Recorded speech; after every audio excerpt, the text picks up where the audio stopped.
The phone call came at 3:47 p.m. on a Tuesday. My son's voice trembling through the speaker. "Mom, I'm at Dad's wedding right now, and I don't know what to do." In that instant, my world tilted sideways, the carefully rebuilt foundation of my life cracking beneath the weight of betrayal I thought I'd left behind. 20 years of marriage, 3 years of divorce proceedings, and now this, my ex-husband had taken our 12-year-old son to his wedding without telling me. My name is Elena Morrison, and at 43, I thought I had weathered the worst storms life could throw at me. I'm a family therapist with a small practice in Burlington, Vermont, living in a century-old colonial that I'd fought tooth and nail to keep during the divorce. The irony wasn't lost on me. I spent my days helping other families navigate their fractured relationships, while my own had imploded so spectacularly. As I gripped the phone, listening to my son Jake's whispered panic, memories flooded back unbidden. 3 years ago, I discovered that my husband Marcus had been living a double life, not just the affair I'd suspected, but a web of financial deceptions that had nearly bankrupted us. He'd been funneling money to his girlfriend Sarah for months, setting up their future while systematically dismantling ours. When I confronted him, he didn't deny it. Instead, he'd looked at me with those pale blue eyes I'd once found so compelling and said, "You always knew this wasn't working, Elena. I'm just being honest about it now." Honest. The word had become a knife I carried in my chest. "Jake, sweetheart, where exactly are you?" I managed to keep my voice steady, falling back on the clinical calm I'd perfected over years of practice. "Some fancy place in Stowe, the mountain resort." "Mom, there are like 200 people here, and everyone keeps asking me if I'm excited about my new stepmom." His voice cracked on the last word. "I told Dad I wanted to call you, but he said you knew about today and that you were fine with it." The lie was so audacious it took my breath away. I hadn't spoken to Marcus in 6 months, not since our last custody hearing where the judge had mandated that major decisions about Jake, including events like this, required both parents' consent. But Marcus had always been skilled at rewriting reality to suit his needs. "Listen to me carefully," I said, already reaching for my car keys. "You're not in trouble, and you don't have to pretend to be happy about anything. I'm coming to get you. But Mom, the ceremony's about to start. Dad will be so angry. Let me worry about your father. You just stay where you are, okay? And Jake, I love you." The drive to Stowe took 45 minutes, but it felt like hours. My hands shook on the steering wheel as I navigated the winding mountain roads, fury and hurt warring in my chest. This wasn't just about the wedding. It was about the pattern Marcus had established throughout our marriage and continued after our divorce. The small cruelties disguised as oversights. The way he'd position himself as the reasonable one while painting me as overly emotional or difficult. I thought about the therapy session I'd had with my own counselor just last week. Dr. Chen had asked me if I felt I'd truly processed the end of my marriage, and I'd confidently said yes. I'd done the work, I'd told her. I'd examined my role in our dysfunction, forgiven myself for the ways I'd enabled Marcus's behavior, and built a life centered around my own values rather than his manipulation. Now, pulling into the resort's circular drive, I realized how naive I'd been. Healing wasn't a destination, it was a daily choice, and some days the choice was harder than others. The mountain resort was exactly the kind of place Marcus would choose: ostentatious, expensive, designed to impress. Valet attendants in burgundy uniforms directed guests toward a sprawling stone building where I could see the wedding party gathered on a terrace overlooking the mountains. My stomach clenched as I spotted Jake in his navy suit. My navy suit, the one I'd bought him for his school's honor society induction, standing awkwardly beside the groomsmen. I dressed hastily in dark jeans and a simple blazer, not exactly wedding attire. But I wasn't here as a guest. I was here as a mother protecting her child.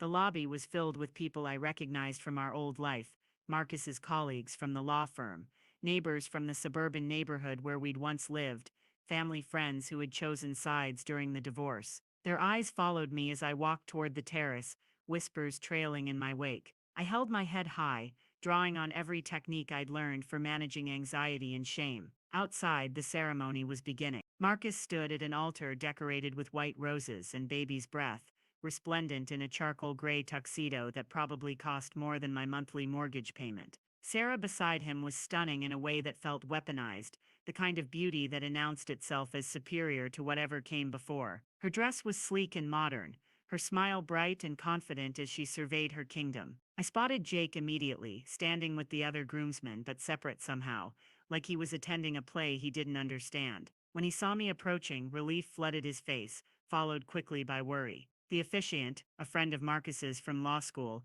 had just begun speaking about the sacred bonds of marriage when I reached the edge of the gathered crowd. Several heads turned, recognition dawning on faces I hadn't seen in years. Marcus's mother, Helen, actually gasped when she saw me, her hand flying to her throat in a gesture so dramatic it might have been comical under different circumstances. I didn't stop walking until I reached the front row, where I positioned myself directly in Marcus's line of sight. His face went white when he saw me, then quickly red. I could see him calculating, trying to figure out how to handle this disruption without causing a scene that would overshadow his perfect day. The officiant faltered mid-sentence, clearly sensing the tension that had descended over the gathering like a sudden storm cloud. Sarah's smile flickered, confusion replacing confidence as she followed Marcus's stare to where I stood. Dearly beloved, the officiant tried again, but his voice lacked conviction. That's when Jake stepped forward. My son, my quiet, thoughtful boy who hated being the center of attention, walked directly to the altar. Every eye in the crowd followed him, the silence so complete I could hear the distant sound of ski lifts running up the mountain. "Excuse me," Jake said, his voice clearer and stronger than I'd ever heard it. "I need to say something." Marcus stepped toward him, his lawyer's instincts kicking in. "Jake, son, this isn't the time." "Actually, it is." Jake's voice didn't waver. "Because I can't watch you lie to all these people the way you lied to me." The crowd stirred, a collective intake of breath that rustled through the terrace like wind through leaves. Sarah's hand went to Marcus's arm, her manicured nails digging into the expensive fabric of his tuxedo. "You told me Mom knew about today," Jake continued, looking directly at his father. "You told me she was okay with it, that she was happy for you. But I just called her, and she had no idea. You lied to me to get me here, and you lied to everyone else to make it seem like we're all one big happy family." Marcus's face had gone from red to purple, his jaw working as he struggled to find words. "Jake, you don't understand the complexities. I understand that you're supposed to tell the truth." Jake shot back. "And I understand that you hurt Mom really bad, and now you're trying to hurt her again by using me to do it." I felt tears streaming down my face, but they weren't tears of pain anymore. They were tears of pride for this remarkable boy who had found his voice at the moment when it mattered most. "I love my dad," Jake said, turning to address the crowd now, his voice carrying across the silent terrace. "But I love my mom too, and she didn't deserve what happened to our family. And she doesn't deserve this." He walked over to me then, this child who was growing into someone braver than I'd ever been, and took my hand. "Can we go home now, Mom?"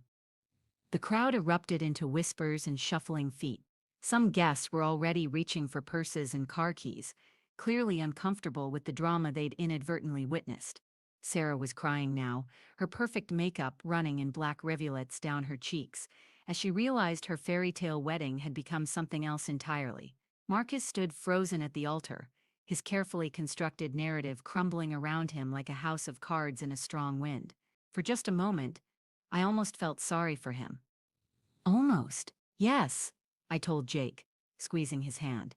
"We can go home." As we walked back through the crowd, I heard fragments of conversation.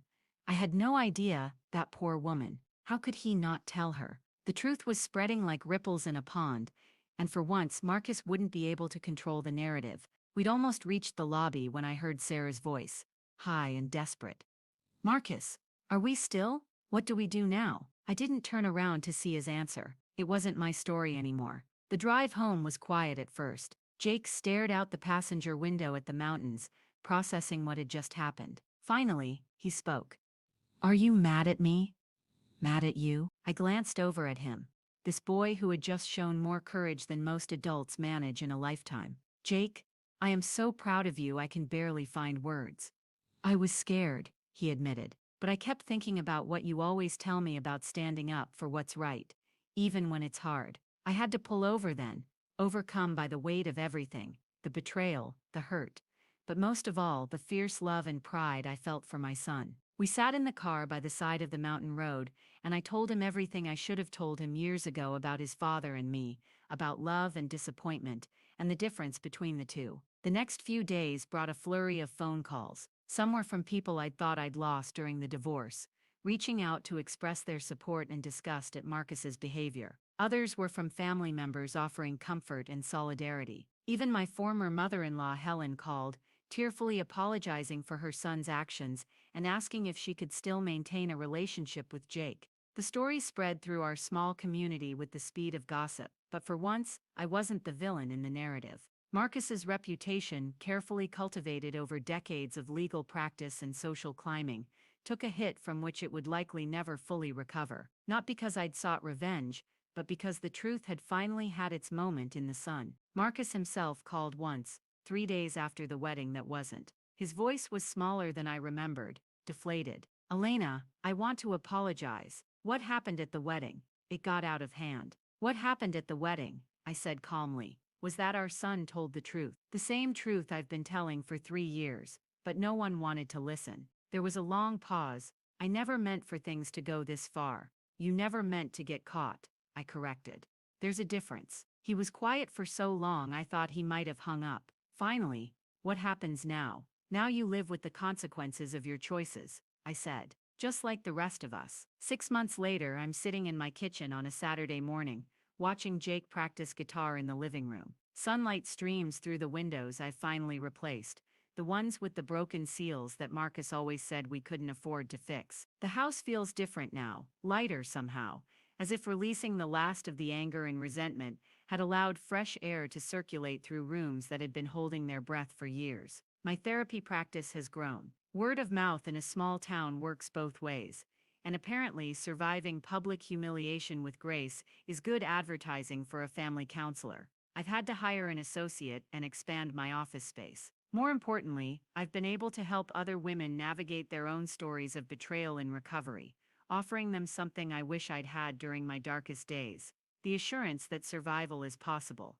that dignity can be maintained even in the midst of devastation. Jake and I have settled into new rhythms. Every other weekend, he still visits his father, but the custody arrangement feels different now, less like a battlefield and more like a practical necessity. Marcus seems smaller in our lives, his ability to cause damage diminished by the truth that finally saw daylight.